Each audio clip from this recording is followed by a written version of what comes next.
Igan, balik trabaho ka na rin ba?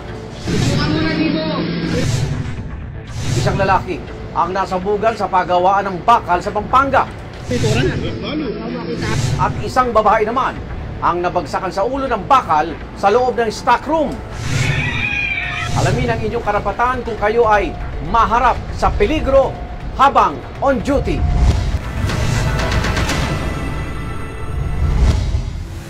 Sa Santa Cruz, Maynila, makikita sa CCTV footage ang isang babae na nag-aayos sa loob ng stockroom ng isang mall.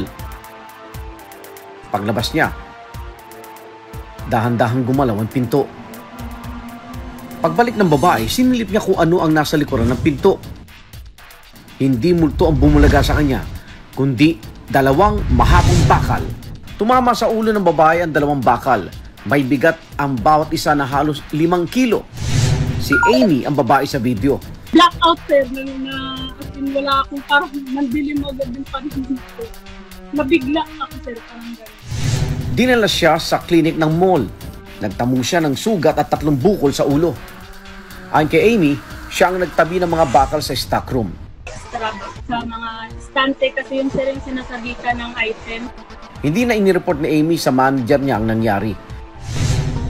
Sa San Simon, Pampanga,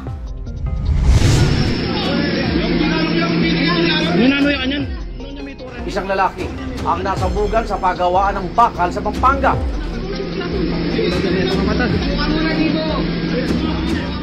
Halos hindi makilalang lalaki. Nasunog ang kanyang buhok at nalupnos ang mukha at mga kamay. Nagkapunit-punit din ang suot niyang damit. Ano ang kinainat na ng biktima?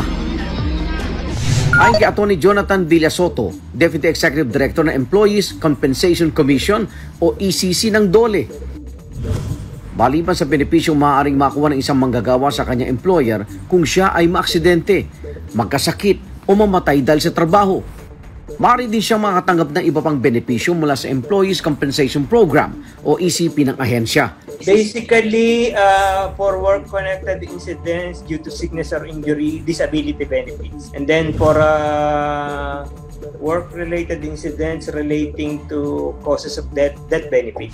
Sakop ng programa ang mga aksidenteng nangyari sa loob ng pinagtatrabahuhan. Kapag naaprubahan ang pinasang benefit claim sa ECC, maaaring tumanggap ang isang manggagawa ng loss of income benefit. Ibinibigay ito kapag hindi nakapagtrabaho dahil sa tinamong pinsala. Ang makukuhang halaga ay depende sa bilang ng araw na hindi nakapagtrabaho o kaya ay may parte ng katawan na permanente na ang pinsala, tulad ng pagkaputol ng paa o kamay. Sa medical benefits, maaari namang ma-reimburse ang mga nagasto sa pagpapagamot sa ospital at mga nabiling gamot. Meron din 10,000 cash assistance na maaaring makuha ang mga manggagawa. Maaari ring sumailalim sa rehabilitation services ang biktima tulad ng physical therapy. Kung magkakaroon naman ng permanent disability, maaaring makatanggap ng tinatawag na carer's allowance o karagdagang 1,000 pesos per month.